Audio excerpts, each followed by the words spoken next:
Hello friends, October is over, which means we need to chat about all 7 things that I read in October. I feel like I've talked about most of these at length in vlogs, so I'm gonna put the links for those videos in the description if you would like to check out my full real-time thoughts on them, but we'll get pretty in-depth into all of these books as well. Okay, so actually the thing I want to start with is the book that I have not mentioned at all, which is Godkiller. I read this kind of on a whim this month. It wasn't on my TBR. I didn't read any of the things in my TBR. We're trying to fix that. You'll see next week what's hopefully gonna happen with the TBR change up, if you will. But I read Godkiller, and this was pitched as a new trilogy for fans of The Witcher and Gideon the Ninth. I don't know if I see the Gideon the Ninth vibes, but I definitely see the Witcher vibes. We have this woman who is a god killer, very Geralt of Rivia, and she also ends up with this child that she doesn't really want to be taken care of, but she is taking care of this child.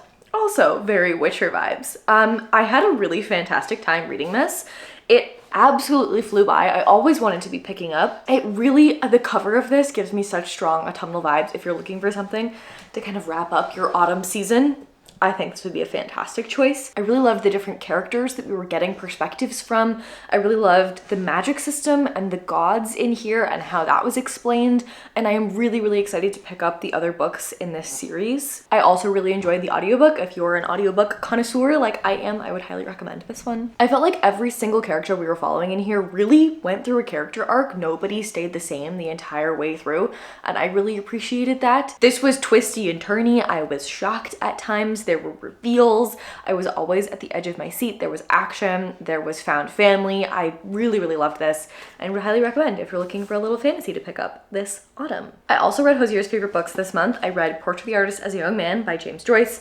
I think this book is so important. I think a lot of it went over my head. I did really enjoy conversations that we were having about religion as it relates to family and someone who goes from being very religious to not being religious, and just all of those conversations about what it is to be an artist, lots of conversations about Ireland, of course. I'm really glad that I finally finished a James Joyce.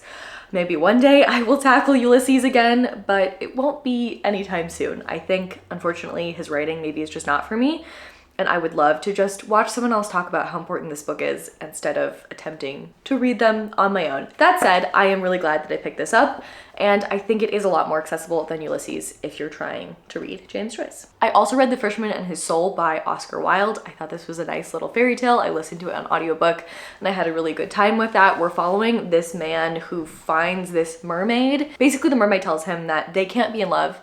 He can't go be with her because he has a soul. So this man walks around asking a bunch of people how he can get rid of his soul because he wants to go be with his mermaid lover. And he tries many things to do this. Eventually, he does remove his soul from himself, and then him and his soul have this little conversation, this journey. It's actually very much not about the fisherman and the mermaid, which is why I think the title is so apt. It's not really the love story between the guy and the mermaid. We don't really see them together. It's about the fisherman and his soul and their relationship and the way that they interact with each other and what the soul wants and what the fisherman wants and what it's like to not have your soul attached to your body and what the soul is doing on its own. And it's just very interesting. It kind of goes, the soul goes off and has these adventures and tells the fisherman these stories every year, and then some things go down. I found it to be a very interesting little fairy tale. Then I read 1984, and this book gave me multiple existential crises. This book has a lot to say about a lot of things. I talked at length about it in that video, so if you want full thoughts, I will link that video in the description. But we are following Winston Smith. He is living in this totalitarian government, this little dystopian society that we have going on, and he's a member of this party. The party leader is Big Brother. Winston does not agree with the party. He believes that the party is lying to the people, changing the past. Eventually, Winston meets this woman.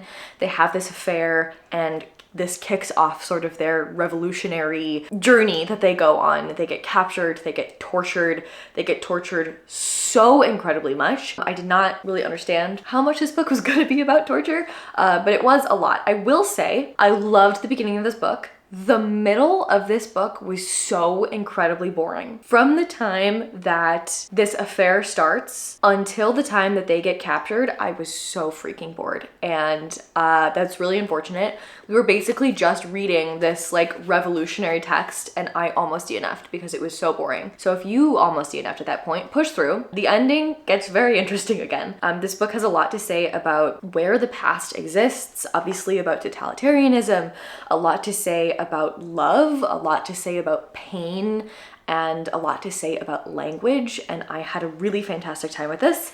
This is one of my favorite things I read this month, probably my favorite thing I read this month. It just had such an impact on me, even though I didn't like one of the sections in there. I think if that could have just been edited out, this would be a near perfect book.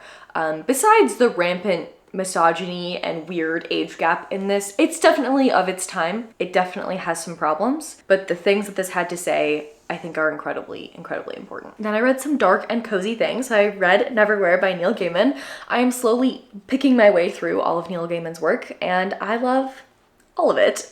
This copy is an illustrated copy and it is one of the most stunning things I've ever seen. I've never seen a book illustrated like this. I feel like most illustrated copies I see, there are like full pages of illustration and then there's the text and then there's a full page illustration, but this illustration is like in the margins of the book and I love it so much. I think it is so cool. There are full page illustrations as well, but mostly we're getting our illustrations in and around the margins of the page and I found it to be an incredible experience. I did also listen to some of this on audiobook. Neil Gaiman, I think, narrates all of his audiobooks and I love that experience. It really does feel like he's telling you a fairy tale, an adult fairy tale. This illustrated copy, stunning. Let me tell you what the actual book is about. We're following this young man.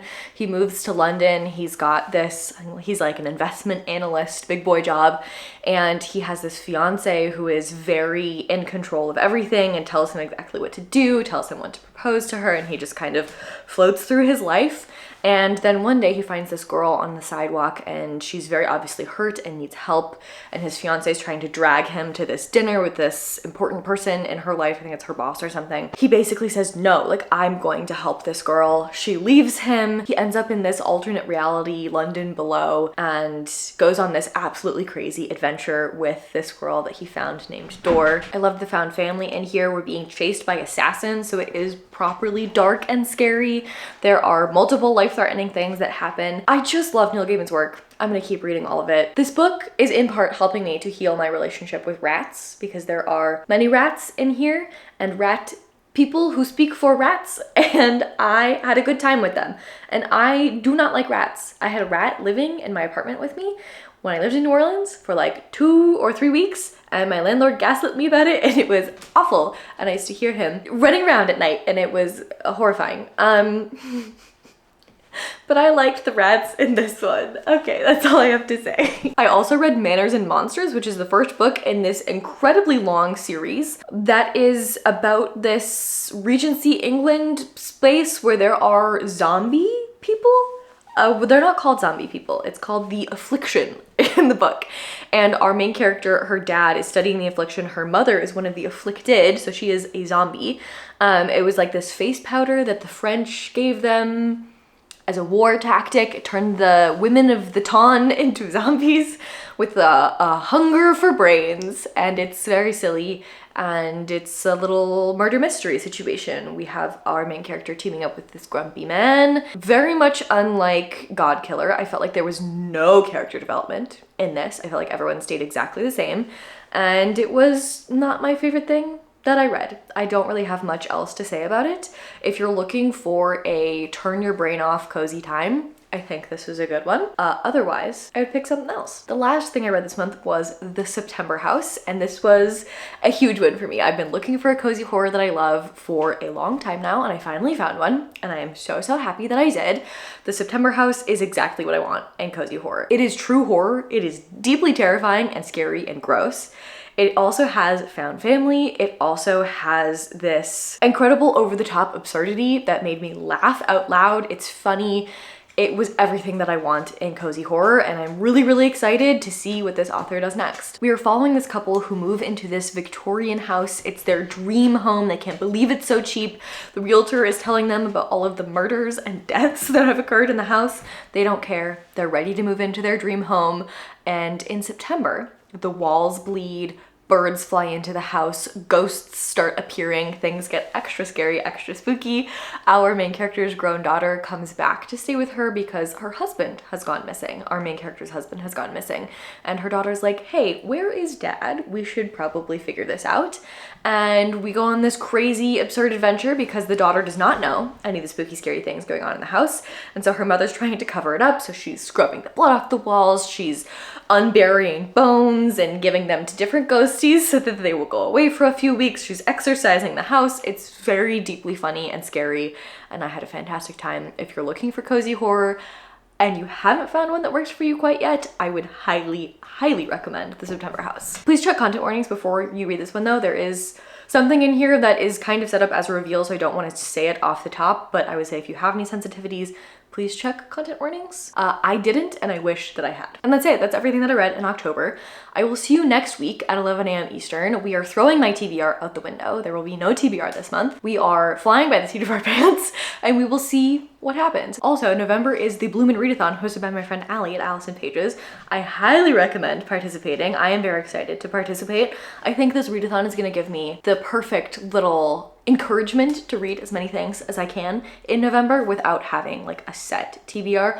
We're just gonna read what we wanna read and check things off the bingo board. I'm excited. I hope you are too. I would love to hear in the comments what you guys are planning to read in November, what you already read in October, if you have different opinions, similar opinions about any of the things that I read. Of course, I always love to chat with you in the comments about anything you wanna talk about, and I'll see you next week. Bye.